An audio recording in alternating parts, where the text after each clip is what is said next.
there's a very complicated relationship between Black America and Judaism writ large. Black people kind of innately understand relationship between the camp and the plantation as kind of sites of radical human destruction. Weave in Garveyism in this too, right? The kind of notion of the homeland as reparation.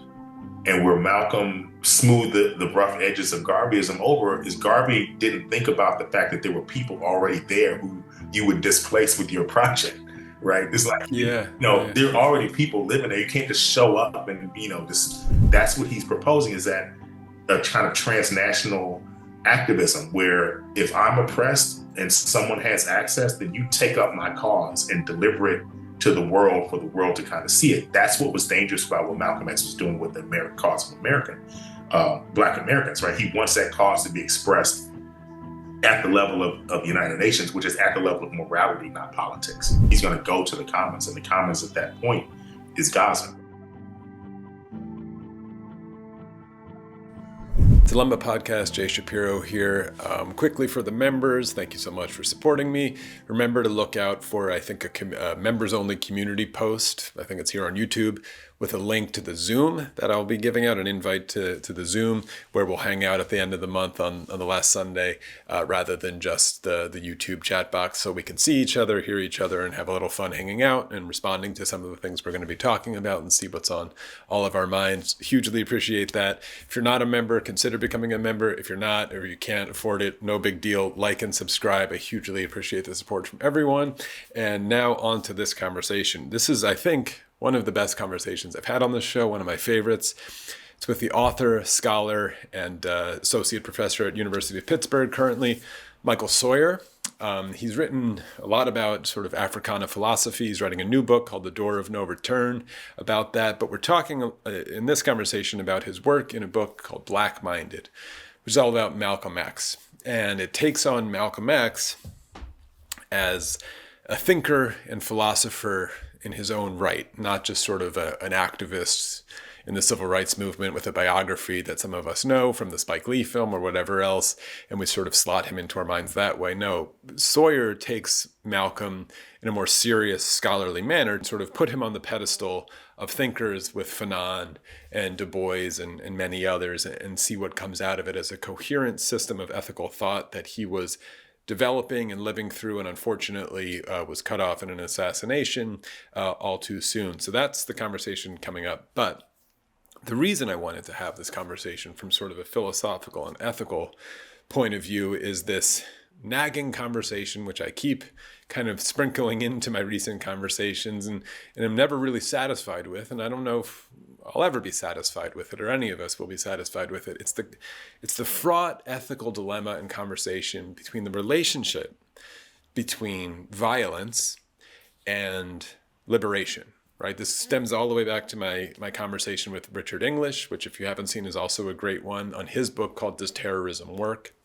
It's this, I think, thing that we all think about all the time when we read history books, or we certainly live through the current moment and we see what we're seeing of, how much violence is necessary, hypothetically, philosophically, practically, from none to a lot in these liberation movements, and how much do we need to suffer through in order to get these liberation sort of materializations of whatever kind we have. I've obviously been talking on my show a lot about skepticism of the nation state and national sovereignty as, like, let's think beyond that, as just sort of let's broaden our scope of what liberation means. And it's something certainly that Malcolm was doing as well. So this is relevant. But on the ethical conversation of violence and liberation, speaking about the civil rights movement, Black American experience, and fighting for freedom and dignity and whatever else we want to call it on any level, I've done this before way back in audio only, and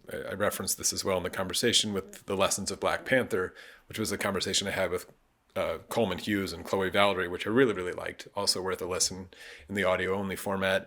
But I'm going to do it again here because I kind of laid out this kind of artificial, but it works, gradient of three aspects of the civil rights movement and their rhetoric or appetite, even appetite for rhetoric about violence, in sort of a gradient of sort of, pacifist to very non-pacifist, whatever we call that. I'm not going to use the word terrorism. Where I put sort of on the most, let's say, violent rhetorical part of that gradient, something like the Black Panther Party, and people that we will reference like H. Rap Brown or Carmichael, etc.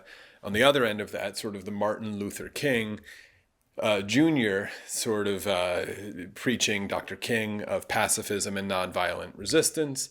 And then Malcolm X somewhere in the middle of that gradient, right? And so I'm going to play 3 clips for you here that I think you could peg on sort of this, again, a bit of an artificial model, but gradient. So here's kind of what the Black Panther Party was sounding like, and someone like H. Rap Brown. Here you go. Huey Newton is the only living revolutionary in this country today. He has paid his dues. He paid his dues. How many white folks you killed today?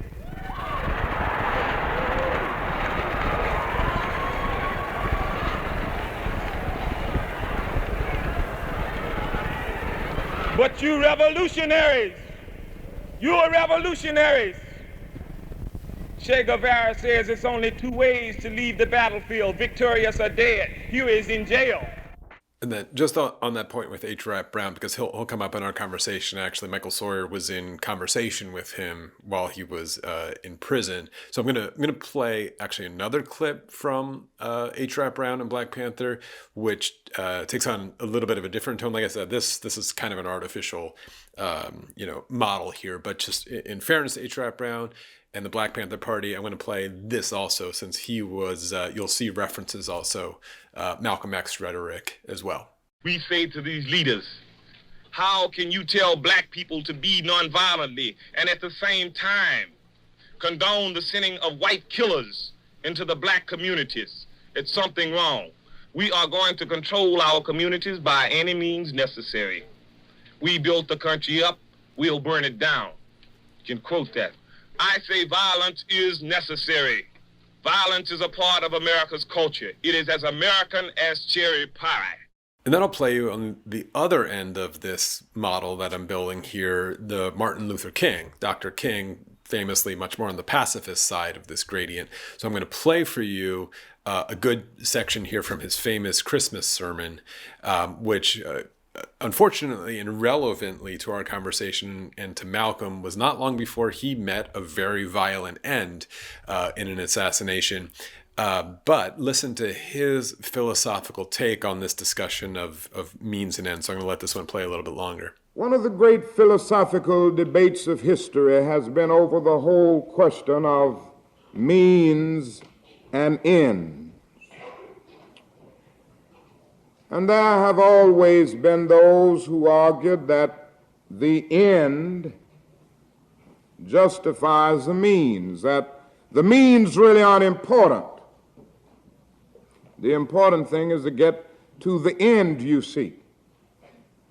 So if you are seeking to develop a just society, the important thing is to get there, and the means really aren't important. Any means that will get you there. They may be violent, they may be untruthful means, they may even be unjust means to get to a just end. There have been those who have argued this throughout history. But we will never have peace in the world until men everywhere recognize that ends are not cut off from means, because the means represent the ideal in the making and the end in process. And ultimately, you can't reach good ends through evil means, because the means represent the seed and the end represents the tree. It's one of the strangest things that all of the great military geniuses of the world have talked about peace. The conquerors of old who came killing in pursuit of peace.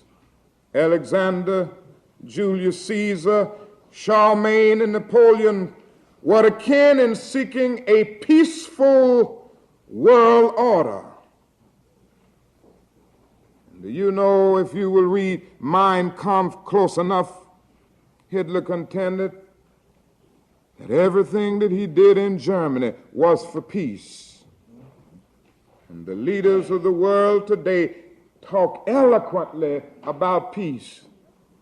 Every time we drop our bombs in North Vietnam, President Johnson is talking eloquently about peace. Make it plain.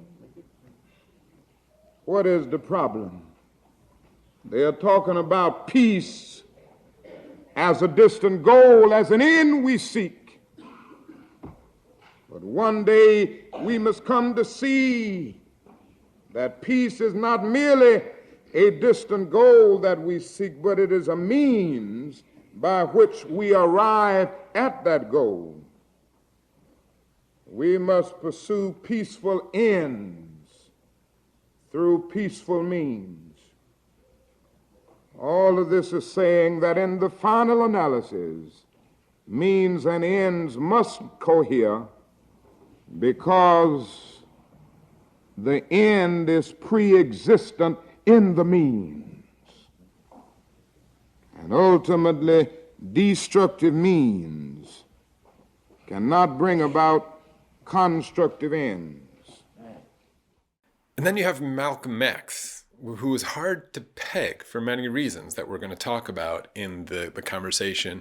But here's a particular clip from a particular time of his life where he's talking about an act of maybe divine violence in a weird way. Listen to it. Inside the courtroom, I asked Malcolm X, giving his first television interview, whether the black Muslim prophet is preaching race hatred. He's not teaching hate, he's teaching history. And since the American white man has used his control over the press and over the textbooks and over all forms of media to make it appear that he has done us a favor by bringing us here and enslaving us, then the Honorable Elijah Muhammad has to rewrite history or retell history. And since the white man can't dispute this truth, he tries to defend himself by saying that Mr. Muhammad is teaching hate. It's not hate to say that we were kidnapped and brought here, it's truth. It's not hate to say that we were Jim Crow, discriminated and segregated, it's truth. It's not hate to say that the Supreme Court, which is the highest court in this country, came up with a hypocritical desegregation decision 9 years ago, which they haven't enforced yet. That's not hate, that's truth.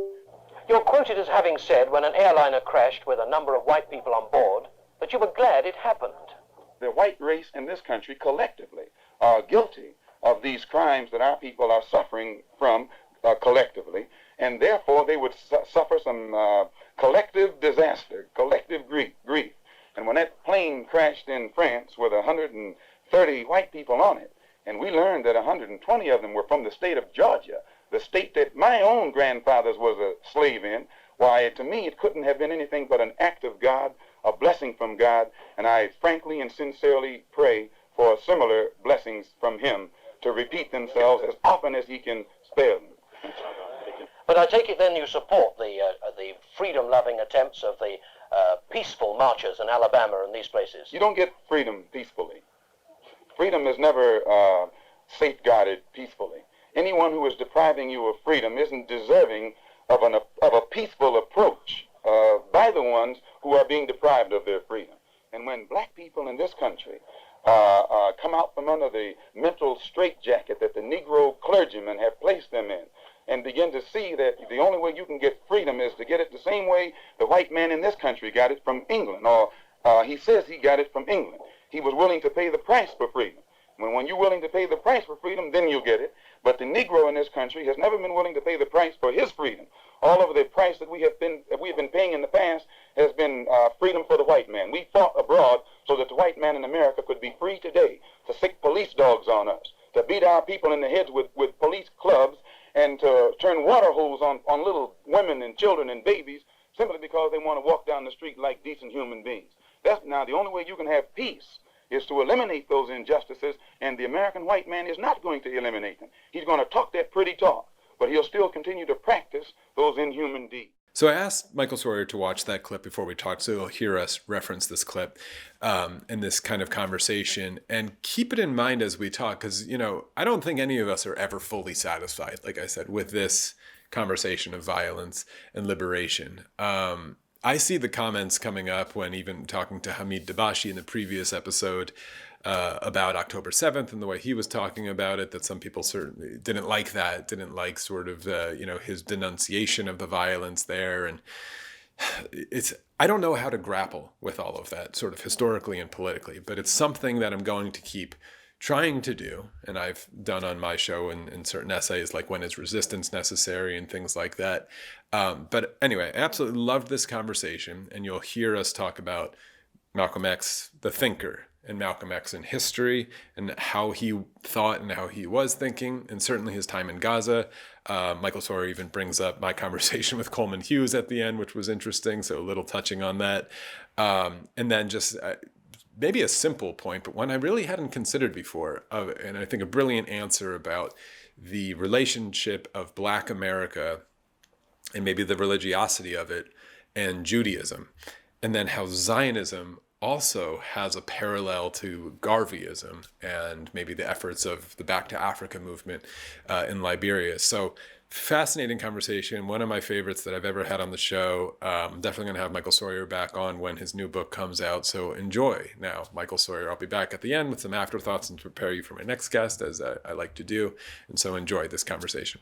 But first, I want to get a little bit of your background and your story of just sort of what your upbringing a little bit and what drove you into these questions in particular, and then we'll take it from there.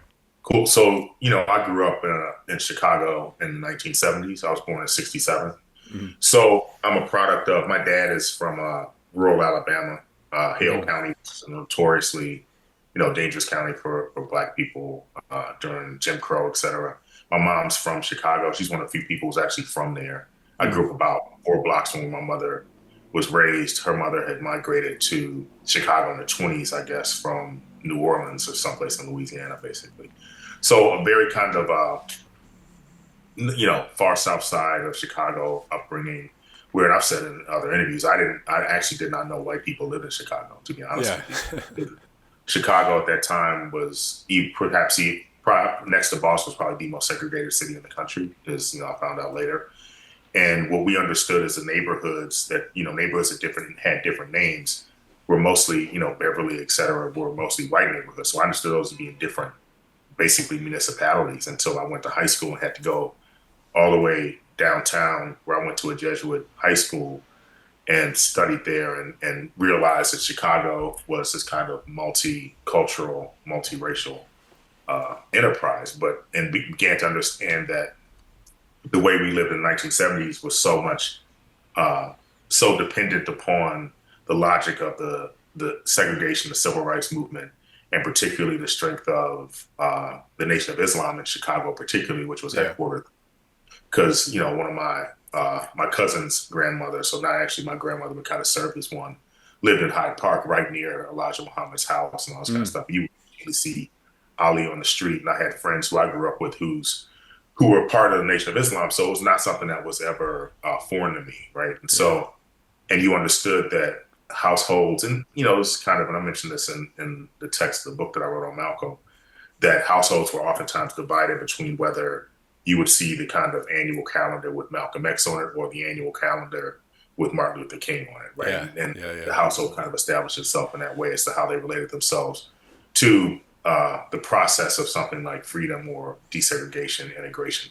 We very much lived in a separate kind of world where we had pretty much everything we needed: restaurants, stores, pet store, hobby store, bike store, bookstores, everything were right there.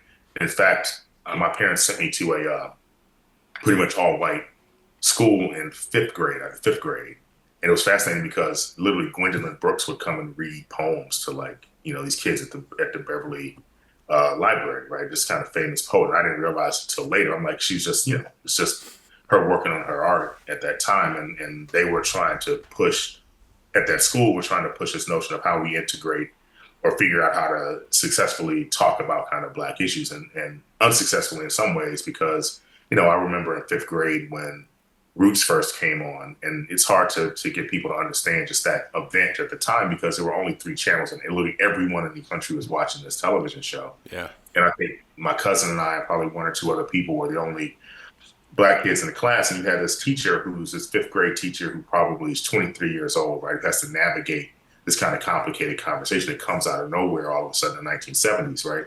So I grew up post that kind of hyper aware of these kinds of questions of just what's going on with black people in the country. And I would visit Alabama pretty much every summer until high school and see just how the kind of hard segregation that still existed in Alabama, dangerous in some sense. I remember I was probably 9 or 10, and I used the white water fountain at a gas station we stopped at, and this woman ran and shoved me to the ground, right? And my father's youngest sister saw it happen, and she came and grabbed me and put me in the car before it could become a thing, right? Because my father and his brothers were somewhere, and it could all just get out of control, right? And I just didn't know, I didn't know those rules, right? I saw a water fountain, I was going to use it, right? And so I was kind of always hyper aware of these kinds of situations, and I ran track in high school, and I was fairly successful. So I was a highly recruited kind of high school athlete, but grew up during the space program. So I was interested in trying to get to the space program. And flying. So I went to the Naval Academy for school, and my eyes went bad kind of my second year. So flying was off the table back then, right? But I maintained the kind of reading practice. I mean, I first read Fanon at the Naval Academy Library in the 1980s when I was going to school there. I had cousins who were at Howard University, so I was always, whenever I could get to DC, I was always at the bookstores up and down Georgia Avenue. And, in that era, this is the kind of the Public Enemy era. This is the kind of era of the popular media then gets around to thinking about Malcolm, right? Which is something that had always been around, because, I would go to barbershops with my uncle, and people would be talking about Malcolm X and Martin Luther King. There'd be these debates about this kind of question, nonviolence versus violent questions. The Black Panther Party had really just, there were still remnants of the Black Panther Party around in Chicago and the South Side at that time.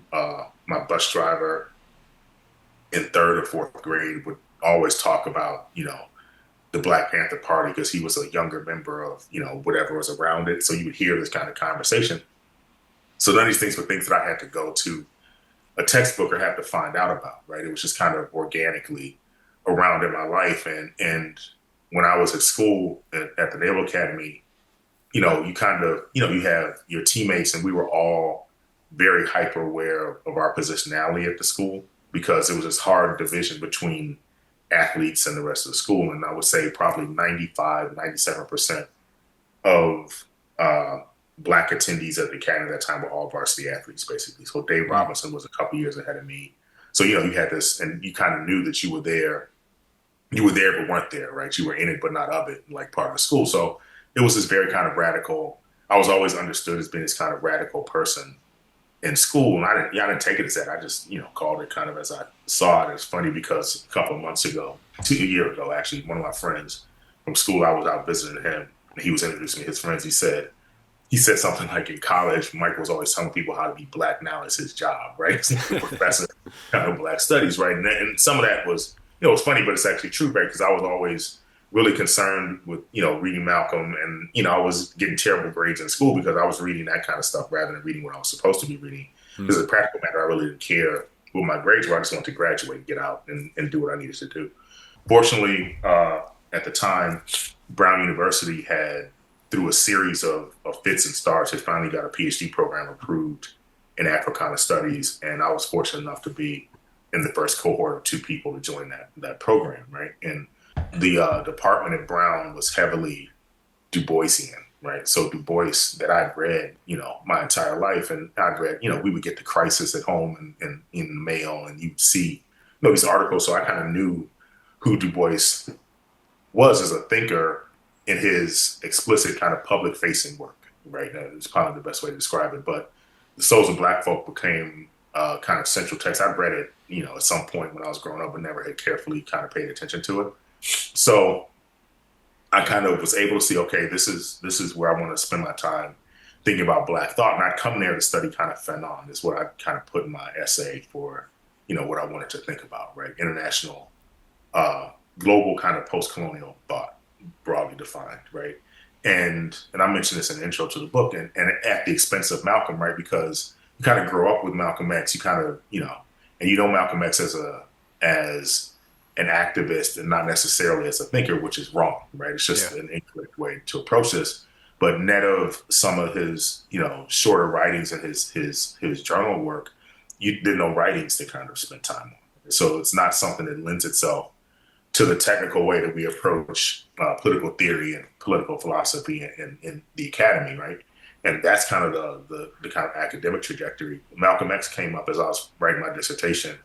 I was always a kid who would write letters, right? I would just write these letters to people, and I've never really stopped that. So H. Rap Brown, who's imprisoned and has been, pushed around in different prisons because of his relationship to from the radicalism that exceeded the Black Panther Party, the Black Guerrilla Army, et cetera.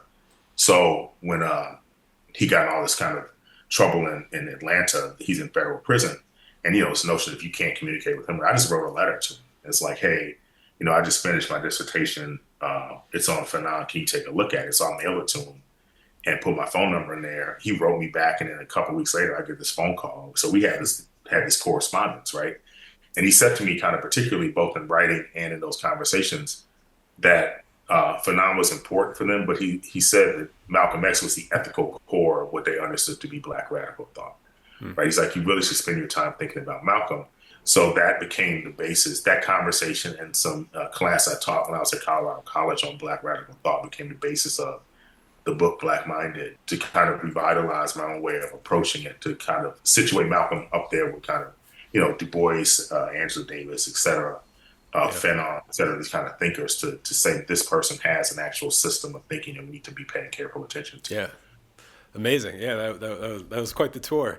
So to bring it to Malcolm and sort of the thesis of your book, you sort of just ended with it there, is like, you wanted, people, I read I saw the Spike Lee film and people read the biography, and we treat Malcolm like a historical figure who lived a life with a beginning, middle, and all too early end. And that's kind of how we understand it. But you wanted to say we're missing something by treating it like that. He's actually a philosopher, and he really was developing a full system of sort of ethical thought. So how do you lay out his, as sort of succinctly as possible, what is the Malcolm X philosophy? And was it complete? Because I think I understand that he was cut off in a transition into something. Yeah, absolutely. I mean, I think, Malcolm, like most philosophers, the systems of philosophy have kind of, the dot ellipses at the end of the last kind of stuff they have, right? It's always kind of evolving. So I think that is true, right? It wasn't a completely evolved system of thinking, but I think the most important thing about Malcolm's system is kind of freedom and dignity form the core of it, right? Like, what does that mean from a perspective of, freedom as physical, political, economic, social, and moral construct. And then dignity becomes the kind of co-partner, not subservient to it, but actually a kind of co-equal partner in that practice, right? And I think what Malcolm teaches, and this is to your point about the evolving process, he's always thinking in motion, right? He's willing to abandon, he abandons the Nation of Islam, right? Like, you go from him prefacing pretty much anything he would say, as the Honorable Elijah Muhammad has said, to being able to abandon that and move forward, because the ethical core of what he wanted to approach, the relationship with the Nation of Islam and Elijah Muhammad was a tool, a mechanism to that end, right? And that's an important, I think, element for any kind of system of ideology, to realize that there are institutions and structures that can be useful at some point, but then fall away, that you lose their utility.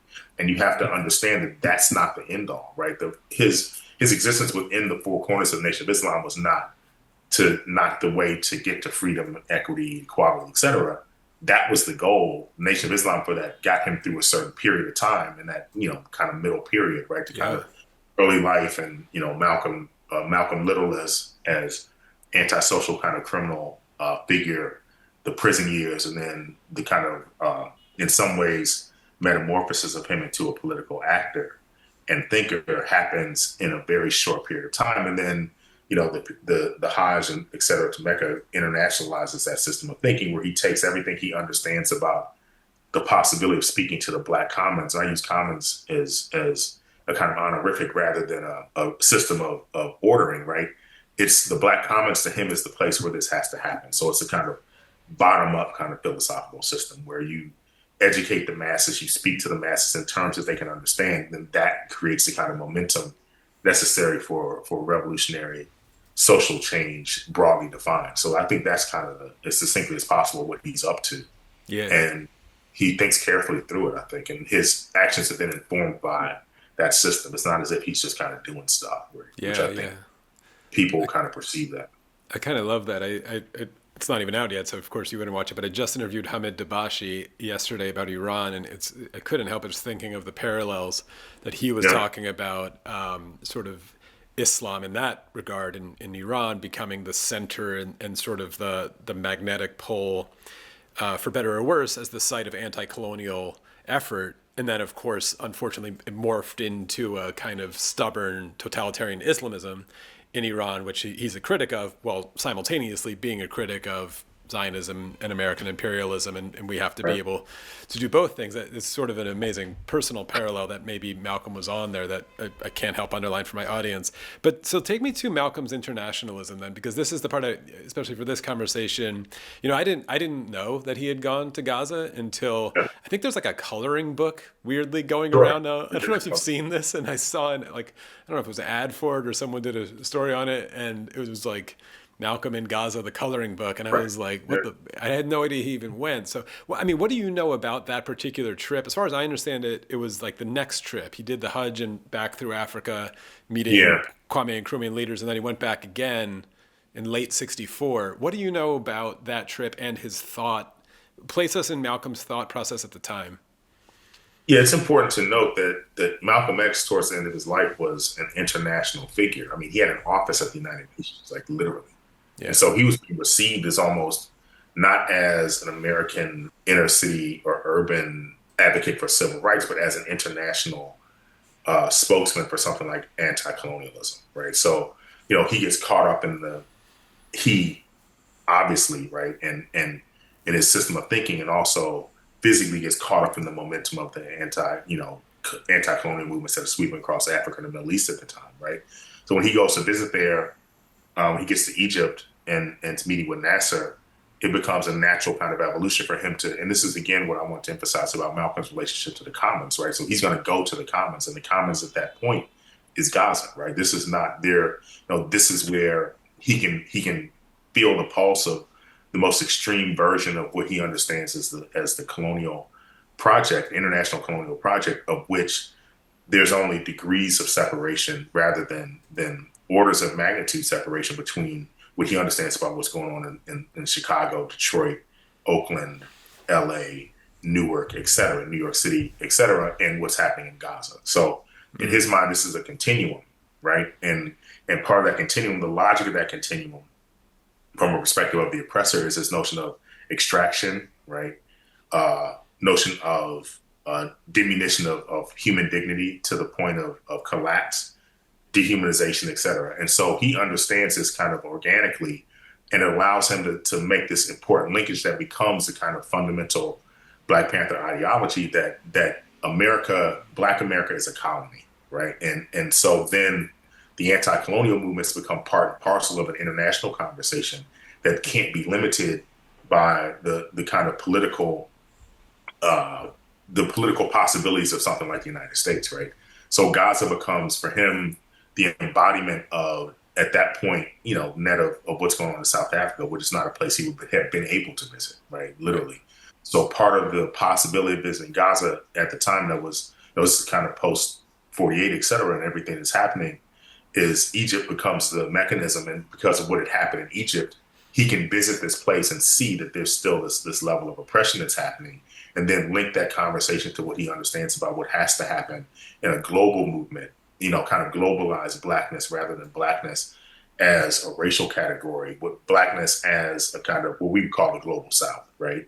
Or kind of those who are aggrieved in the same manner by the same systems of thinking become a common for him, right? And so there's commonality he's able to speak to across these lines. And he's this really accurate translator of Fanon's understanding of anti-colonialism and Du Bois's understanding of anti-colonialism. Malcolm X is literally like in the center of that conversation and is able to translate both things, where you have Du Bois, who in the 1890s is thinking carefully about what it means to kind of buy land in Africa, and rejects that, abandons it for most of his life, and ends up in Ghana, where he's like, I thought this was going to work in the United States. It's not. I'm out of here. Mm-hmm. And someone like Fanon, who understood very little about what's actually going on in the United States, right? And so Malcolm becomes this kind of intellectual bridge between the two, and I think that goes for the ability to understand the irreducible relationship between imperialism, whether it's in Gaza, imperialism, whether it's in the Congo, imperialism, whether it's in, other areas of the Middle East, Asia, and also in the United States and South America and the Caribbean, right? It's a global kind of conversation. I think Malcolm and his travels become essential for him to be able to understand that, and that environment as a spokesperson for the agreed broadly defined. Yeah, no, that's amazing. I'm going to ask you the man, a personal question. Do you think it's so interesting? From the beginning, I grew up in sort of a Zionist household and have been fighting this kind of thing my whole life, and this has been obviously a very energized couple years on this like seemingly laser focus on Gaza and Palestine and Zionism. But I've been eager for an expansion of the cause in exactly the same way that you're saying, Malcolm always saw. But do you think this sort of harms or hurts the effort to make it something bigger, and almost seemingly like people hear these words like you're speaking academically about these big liberations of global colonialism and post-colonialism, and it feels so academic and far away when everyone's like, I just need this one thing to stop. Why are we talking about like black people in the south side of Chicago right now? I just need this bomb to not drop in Gaza. Like, how do you feel about that? And I wonder if that was something that Malcolm also sort of worried about, because the way you phrased it is that he got caught up in these liberation movements. But to me, it sounds like he intentionally entered them because he understood this was a elaborate system. Yeah, I think that's right. And to be more careful about it, right, he gets caught up in the way we get caught up in like, a fast moving river, right? You want to get in the water, realize just how rapidly it's moving, right? Right.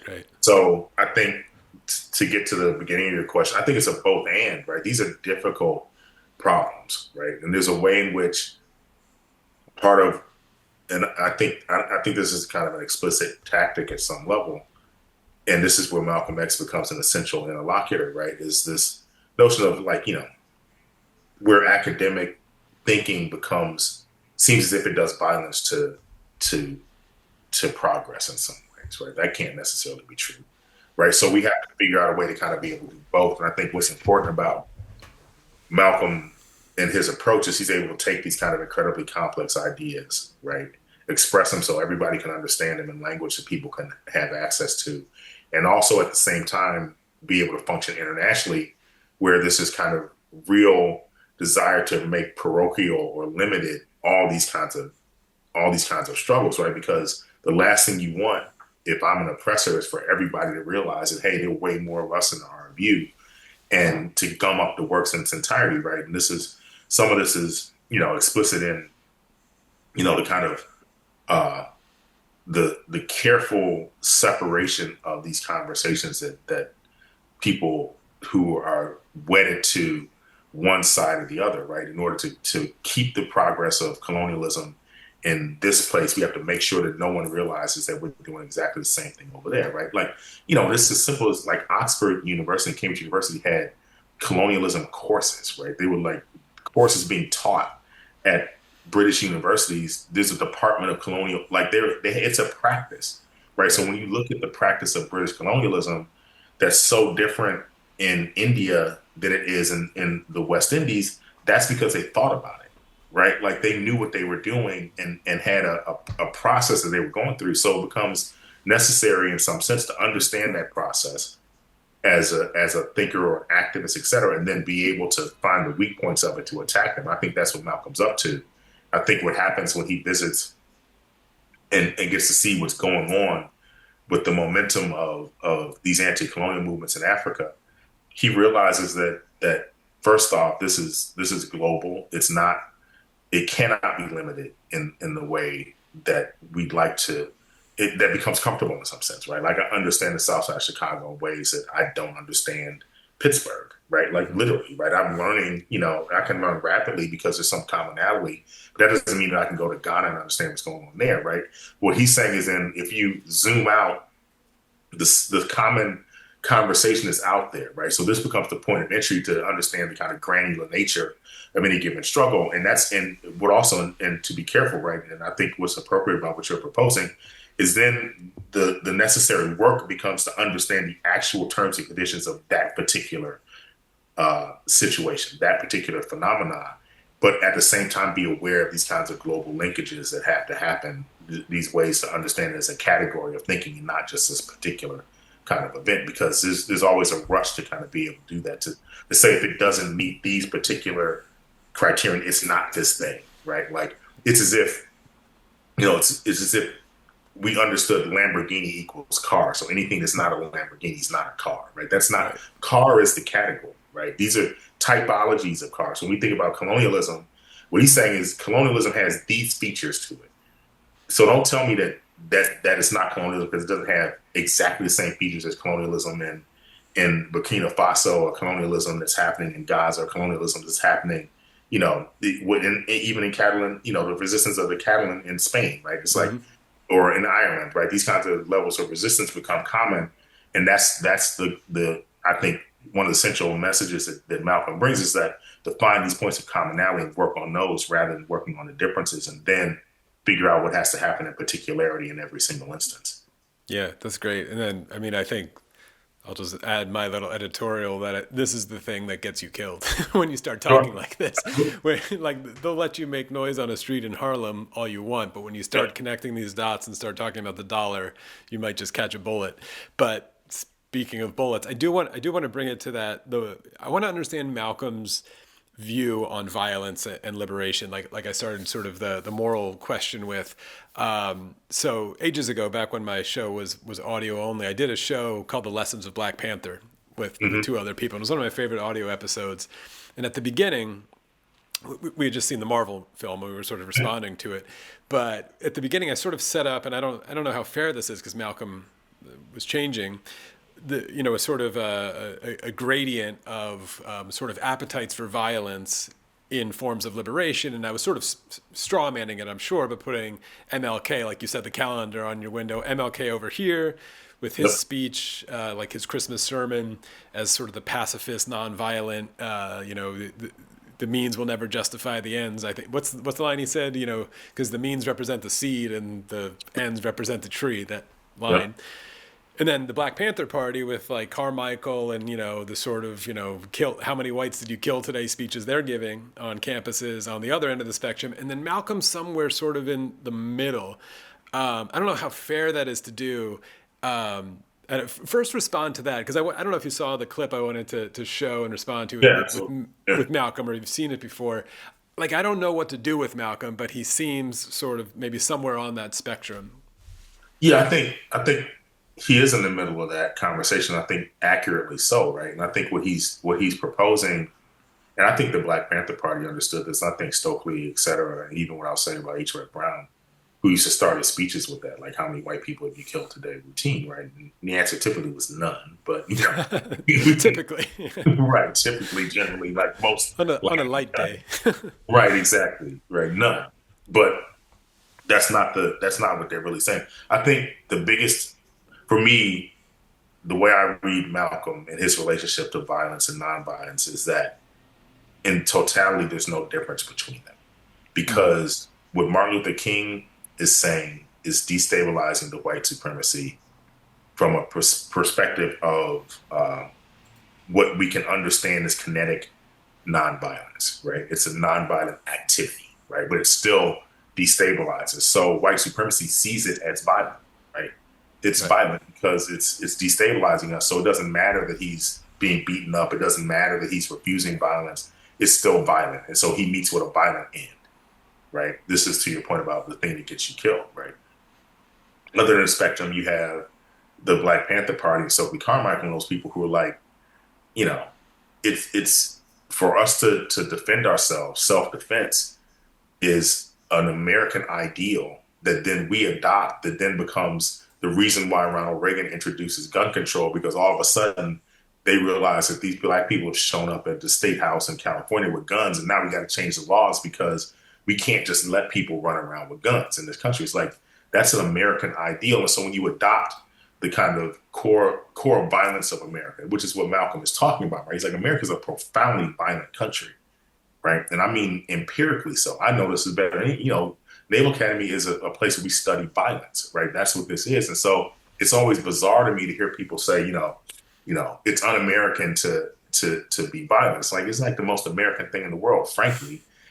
But what Malcolm is saying is that in the middle, this middle ground that you're proposing is that the reality when all the bills get paid at the end of it, what nets out is that if you're destabilizing these systems of power, it's going to be considered violent, whether you're writing essays or throwing Molotov cocktails. Yeah. And from that perspective, it doesn't make any difference because you're going to meet with a violent end. And he understands that. Fanon understands that who's actually a violent person, right? It's because, Fanon's not sitting around writing these essays from, his comfortable seat in some university someplace. He's out there, running guns, right? Doing in the Algerian Revolution. So he gets it in a way that, and Malcolm gets it from a perspective of the American brand of anti-colonial violence, which in many ways is explicit or forward-leaning self-defense is the best way to describe it, right? So, and that becomes violent, right, from a perspective of white supremacy, because we're back to this question of dignity and the kind of reductive way that our American ethos and what you loosely call American morality understands dignity has something to do with physical violence, right? The kind of cowboy nonsense, right? That whole bullshit about, OK Corral and, kill them all, let God sort them out, the kind of stupidity that came out of Hexet's mouth yesterday, when he's at this the Secretary of War stupidity, that whole thing, right? It's like this kind of reductive, John Wayne kind of nonsense that becomes the way we understand America.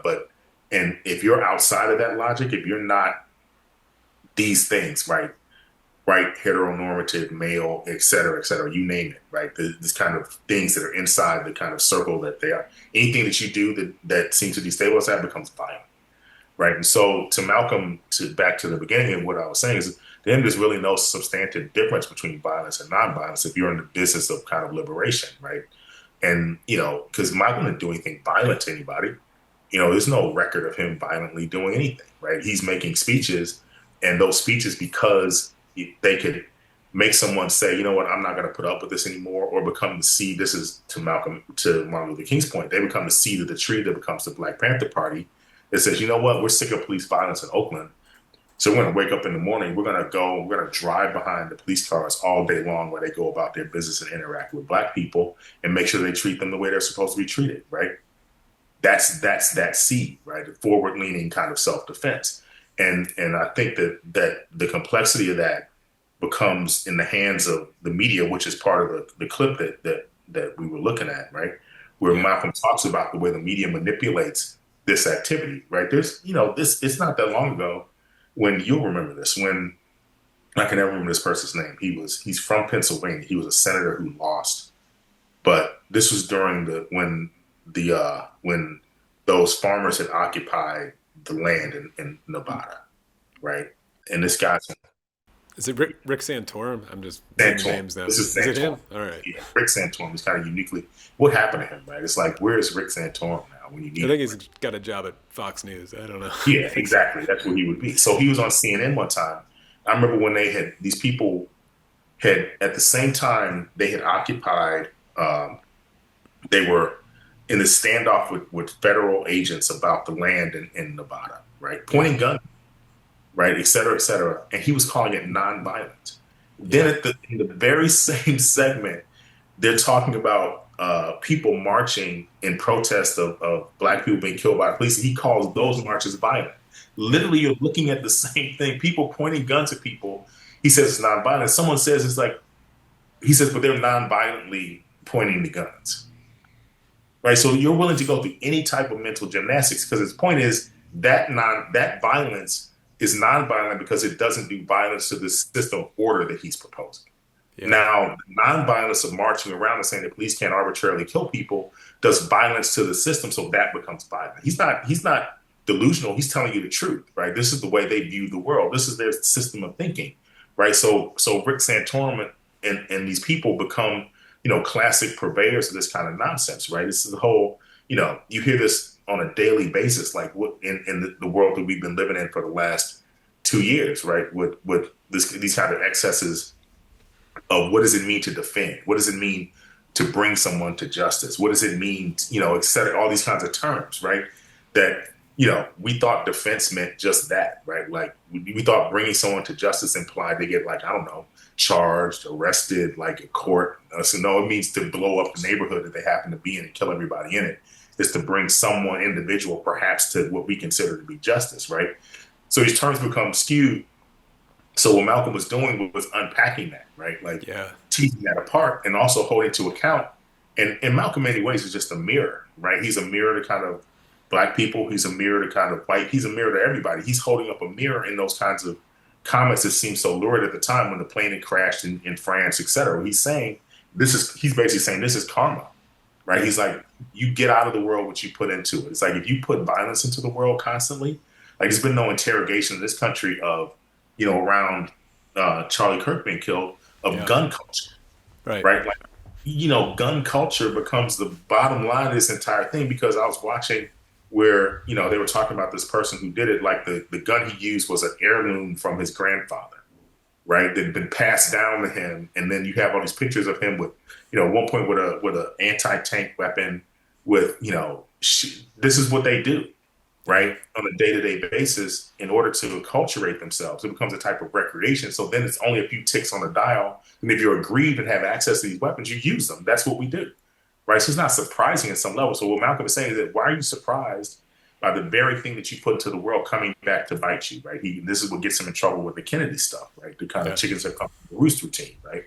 And that's always going to be a controversial way to kind of propose things, right? Like, and this is, again, the fruit of the poisonous tree question. The oppressed are going to rise up, right? This is, it's not complicated to understand why we had Denmark, Vesey, and slave rebellions because of slavery. It's not because, it's not because of slavery, right? It's like, what are they doing that for? Well, because of slavery, right? The violence of slavery then gets answered by a particular type of violence. That's Malcolm's kind of emphasis on the fact where he proposes that there's freedom does not come without violence, right? Because unfreedom doesn't come without violence. So he's basically trying to figure out the kind of yin and yang and the conservation of energy question is how you kind of balance these kinds of things out. So I think that's where the complexity lies, right? And Martin Luther King is not abstractly nonviolent, right? He wants the federal government to use their franchise on violence to protect Black people, right? He doesn't say, and then we leave out the deacons of defense who were there, in a ring around the protest with guns to kind of protect the fact of the matter of those who were the nonviolent protesters, right? So it's you don't want to miss the fact that Martin Luther King understood the kind of utility of violence as a tool, right? The U.S. Marshals who come are violent, right? To protect you, right? When they send the National Guard to these are violent. This is violence used in ways to progress liberty versus violence used in ways to kind of reduce liberty. So there's no one-to-one. There's a one-to-one relationship, but not in the way that both violences are the same, right? It's one-to-one relationship, and that they cancel one another out in some sense. So I think that's where I think you're right that Malcolm sits in the middle of these kinds of ways of radically understanding violence versus nonviolence. Yeah, no, that was so good. So many questions about it. I kind of also Martin Luther King also made his, not long before he found a bullet, his trips to Africa and was meeting with Nkrumah and starting to connect the internationalism of his work. I really think that's the danger. I want to bring the questions of, what would Malcolm be doing if he were around today? But I still want, I guess I want some clarity maybe in his biography or in your thinking of, I'm trying to think of how to phrase the question. Maybe like when did he understand really what his enemy was? in the way that you're talking about this. It's like I have some sort of juvenile picture of him having sort of a chip on his shoulder about race and thinking it's the white man, but then seeing, oh, it's a system much bigger. And frankly, maybe it's more of a Marxist big C capitalism in this imperial system behind it. When did he start maybe sensing that that was the real culprit here? Because if everyone, I thought it was a great answer you just gave, but still like sort of splits the world into this oppressor-oppressed view of things, which I accept, but people really have a hard time dealing with for a lot of reasons. And I just want to know when Malcolm maybe started to draw that line of, wait, what's the oppressor here really? Is it just simple old-fashioned racism, or is it something new? When did he understand that? Yeah, I think it becomes clear to him when he first goes on the Hajj, and he's explicit about this in his notes on this, right? Where he talks about seeing white people who welcome him in that kind of a way, right? And so Islam becomes the kind of common denominator, or the common system for those who are resistant to a particular type of Western hegemony, right? So he understands Islam at that point, and Sunni Islam at that point, most particularly, rather than the kind of hybrid version that they're practicing in the U.S., as an actual system of decolonization. And therefore, it makes you understand what this is about, right? Because Islam has its own system of time, it has its own system of geographic orientation, it has its own language, it has its own moral system, etc. So these are all, in many ways, 180 degrees out of phase with kind of Western hegemony, right? So I think he, he understands in the way that we understand kind of gravity, right? It's like there, but it's like, somebody has to, that, if I walk out of this window, I'm going to fall, right? But somebody on the physics department actually explains the kind of details of it. So when he gets out there, that becomes a laboratory in some sense, right? To continue that analogy, the laboratory of seeing that it's not that all white people, a particular school of thought that becomes in many ways valorizes a particular type of whiteness, becomes the enemy, right? And that can show up in ways that transcend kind of race, right? He sees that you could have white. He's always knew that you could have black allies and black enemies, right? He always understood that. He had not quite understood that you could have white allies and white enemies as well, and allies beyond the question of just finance, et cetera, but people who actually got it and people who were experiencing the same kind of thing. So it takes that kind of opportunity to make that concrete for him. But I think that's probably, if historically the historians and the biographers would probably point to that. I would say, as a person who's neither a historian nor technically a biographer and kind of a thinker, I would think he already kind of knew it and was like proving it to himself by going over and seeing it, So I think it probably, because, he goes there, and I mean there to the Hajj as not just because he wants because he's been kicked out of the Nation of Islam and wants to continue the study of Islam. Right? He's going to figure something out, right? And I think that's probably what drove him to that point, right? To kind of tease out what it is about the world of which, Detroit is a very important part that he can participate in and understand, where his dialogic relationship is something like freedom becomes a global kind of conversation. Yeah, that's perfect. See, I don't know if you've kept your eye on sort of the Gen Z protests that have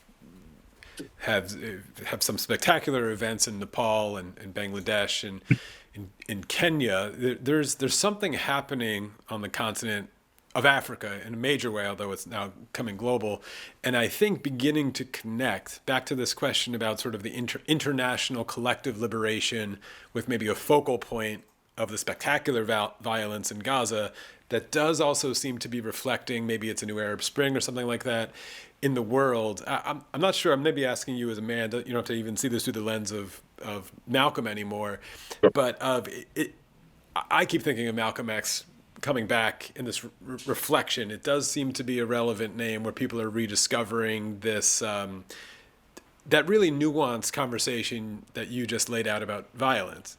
Because everyone kind of knows the by any means necessary line, which sounds like a threat or whatever, but I think the way you sort of just parsed it there was much more careful. I don't know if you just want to respond to sort of what you're seeing in the world with something like the Gen Z protests and connection to Palestinian liberation.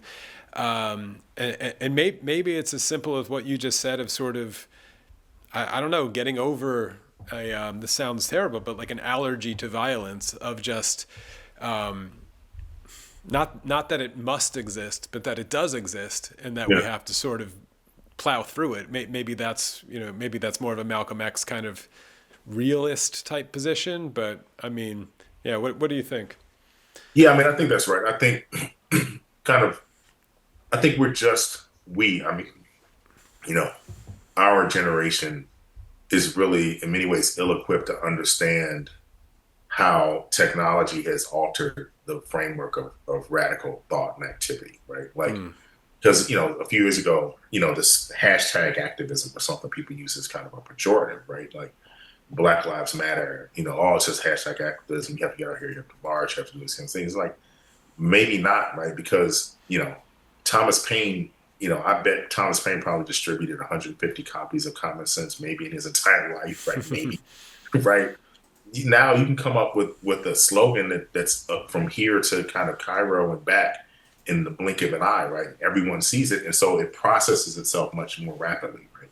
So I think the same goes for awareness, right? So these generations that access the world through digitally in this way have hyper awareness of what's going on, right? You can't hide anymore. It's not just if you don't catch tonight's news, during the Vietnam War and see the body count thing at the bottom of it, you just pick up your phone right now. We have instant access to latest information, right?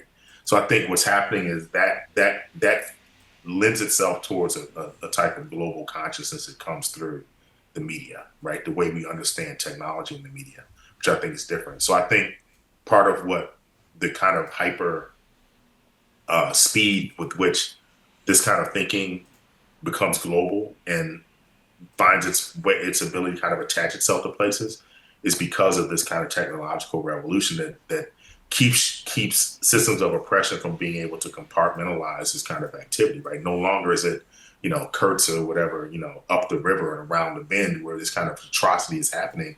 Now you get to see it, right? And then when you don't see it, you realize that really must be happening, right? So then the blackout becomes a thing where you're like, okay, we had hyper awareness of this now. Now the blackout becomes something we're going to approach. So it's almost as if systems of oppression have given up on the blackout, because then that creates a void for people to kind of theorize into the void, right? I mean, and I'm thinking of everyday people as theorists because they're trying to figure out how to function in the world in this way.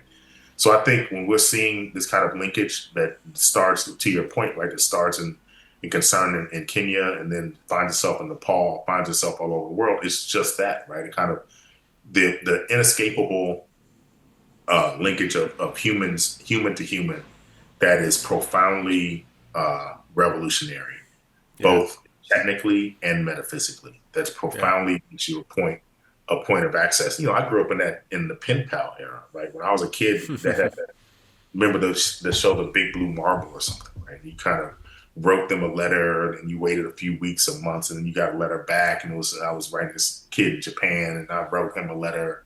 It just kind of goes on. It took months, right?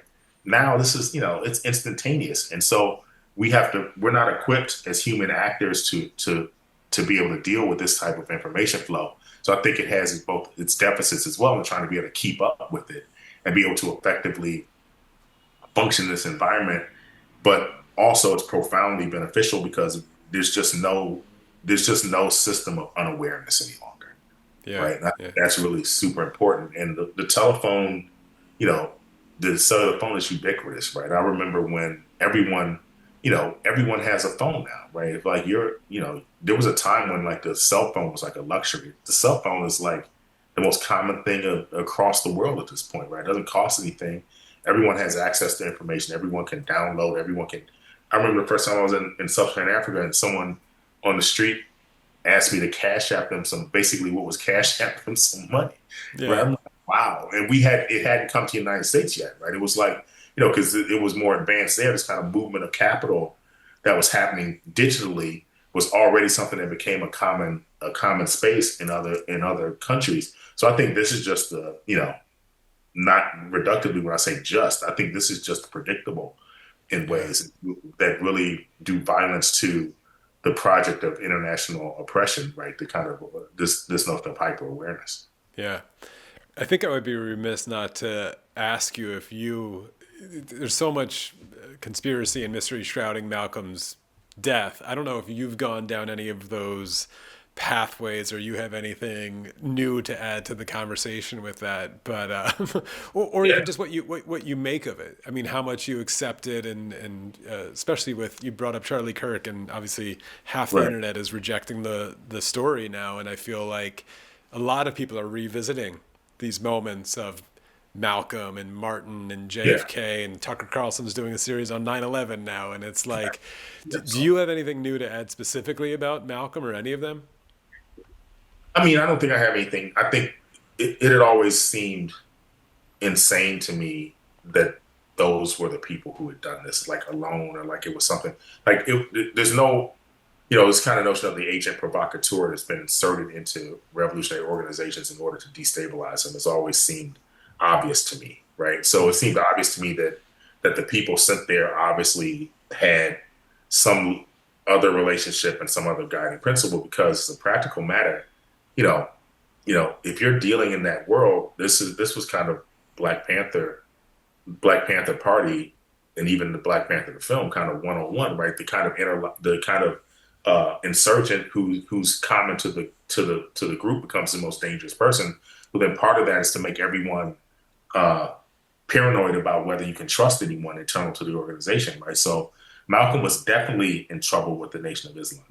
There are no two ways about that, right? This is even now, right? Malcolm X. You can have conversations with people, friends of mine that are NOI, and they are no friends of Malcolm X because of the way in which, and this is hard for people to understand in some sense. It's almost not. It's a difficult conversation to have because it's so in the weeds of a kind of deeply internal Black sociality that's hard to explain, that I think is part and parcel of this conversation we're having about the complexity of what happened to Malcolm in this assassination. There were those within Black thought who were violent to Malcolm X, period, and continue to be because of his portrayal of Elijah Muhammad, his portrayal, he's ours. Louis Farrakhan had that one unguarded statement where he's like, he belonged to us, so we can do what we want to with him, right? So like we created this person, right? And so then we can decreate that person. We can, do that kind of thing. I think there's always in political assassinations of that magnitude, there are multiple lines of reason that I think all come together at some point, right? Yeah. That either explicitly allow or implicitly allow something to happen, right? Yeah. That create space for it, right? There's no doubt in my mind about that, right? And so I think this is, and part of that is to, I think this is the problem, right?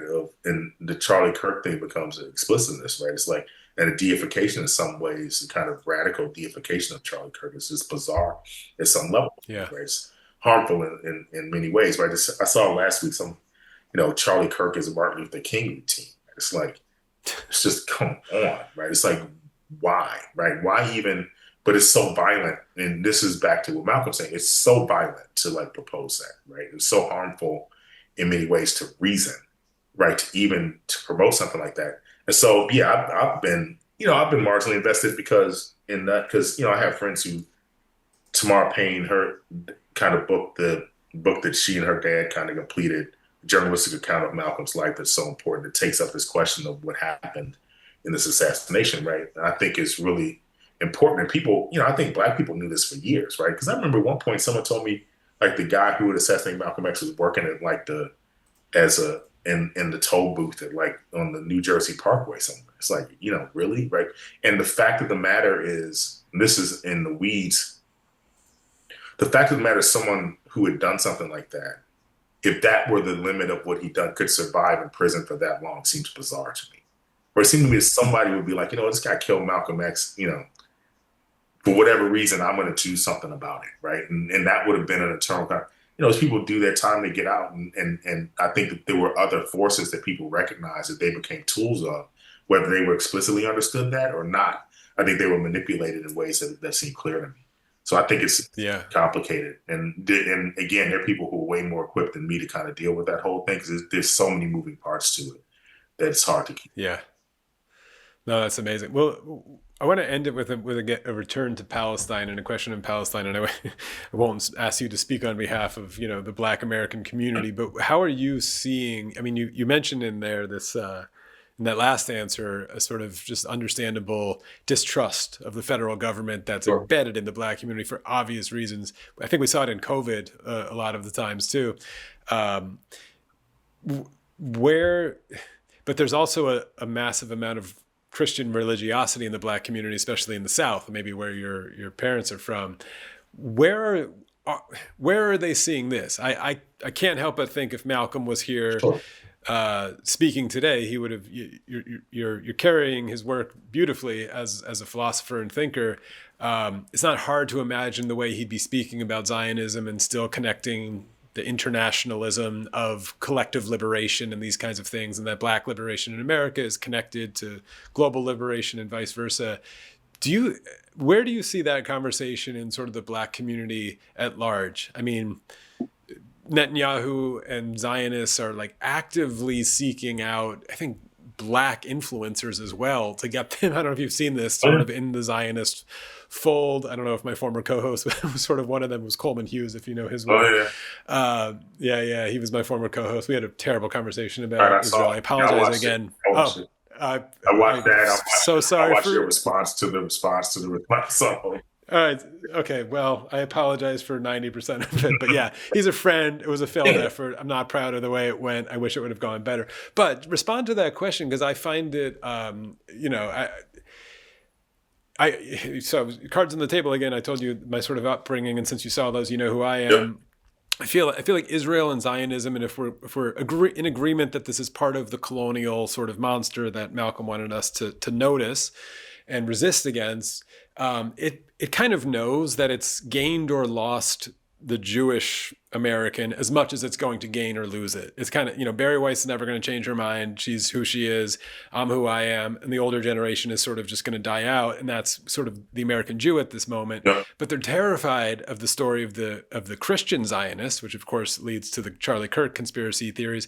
But there's also the Black American who has always been a little bit on the fence of this question of Zionism and if the Project of Israel is friend or foe. Where are you seeing that conversation? Because it seems Malcolm was just starting to connect those dots.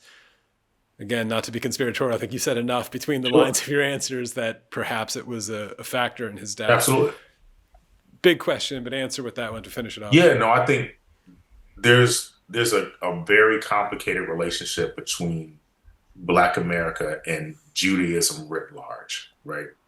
Judaism and the importance of the Exodus, the importance of Moses, the importance of kind of slavery as a master signifier, right? Then there's an important relationship between the notion of radical oppression and reparation for it, right? So I think there's a way in which Black people kind of innately understand that, and in many ways, I've done work on, I've written on this, right? The kind of coherent relationship between the camp and the plantation as kind of sites of radical human destruction, right?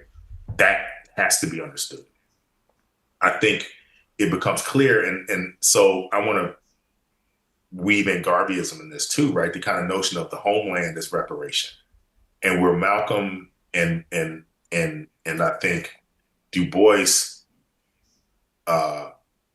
smooth the rough edges of Garveyism over is Garvey didn't think about the fact that there were people already there who you would displace with your project, right? It's like, there are already people living there. You can't just show up and, just, so there's that understanding, right? So I think the complexity is, and this is, let's leave Zionism from this purpose to the side as kind of a separate kind of political project.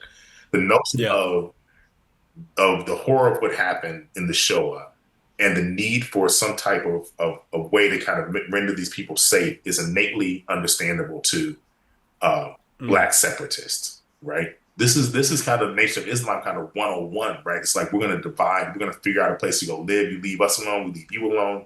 That's just going to be it. Yeah. And we'll protect ourselves in some way by doing that, right? Then where Malcolm becomes important, and this is where the complexity, and this is why, and particularly on college campuses, et cetera. This is part of the conversation, the kind of, because, and Coleman Hughes had no idea what he was talking about in some sense, right? It was, and to not understand the relationship between South Africa and apartheid, the logic of South African apartheid, Zionism, that close relationship, and the way in which that becomes a kind of hidden master signifier of the actual project here. And it gets hidden in this notion of, therefore, if you are against Zionism and that relationship, you're against the project of what I just described as a necessary reparation of people who've been harmed in some way. That's fascinating. Human beings, right?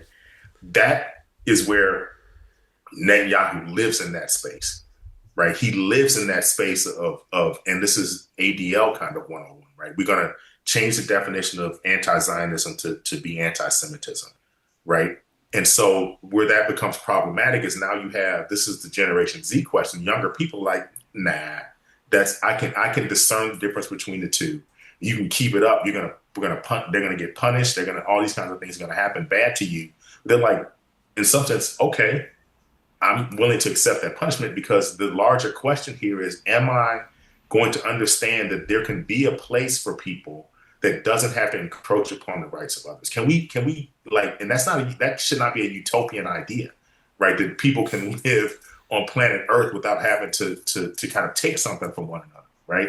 And I think that once you accept, and this is, Malcolm was profoundly desirous of being able to accept the possibility that you could have a project of something like either physical or metaphysical return that didn't encroach upon the rights of others to do that, right? And so, I think what we're seeing is that nuance of the conversation takes up what I proposed at the beginning is kind of complicated, and I think positive relationship between the understanding as almost an analogy of what we see in the Old Testament and the kind of notion of people getting out of slavery and finding themselves in some space, right? Because this is the whole, this is Martin Luther King as Moses' routine. He says it. I've seen the promised land. I may not get there with you, right? He's telling you, he's situating himself in that Mosaic kind of conversation. Black people understand that that's Black Church 101. The first time you go, last time you go, you're going to hear that no matter what. It doesn't matter whether you're in the Old Testament or the New Testament, that speech is going to be around. That's understood. But now the question becomes, at what cost? Right? And so to the extent that we need to be in the business, Black thinkers, and I think, there's always been and Malcolm becomes the most obvious to where you started, right? Becomes the most obvious interlocutor between Black America, Islam, and this notion of what we understand about liberation, freedom, and the cost of that, right? How do we have liberation and freedom, bloodless liberation and freedom, right? Where people can live in common spaces? That shouldn't be a utopian idea.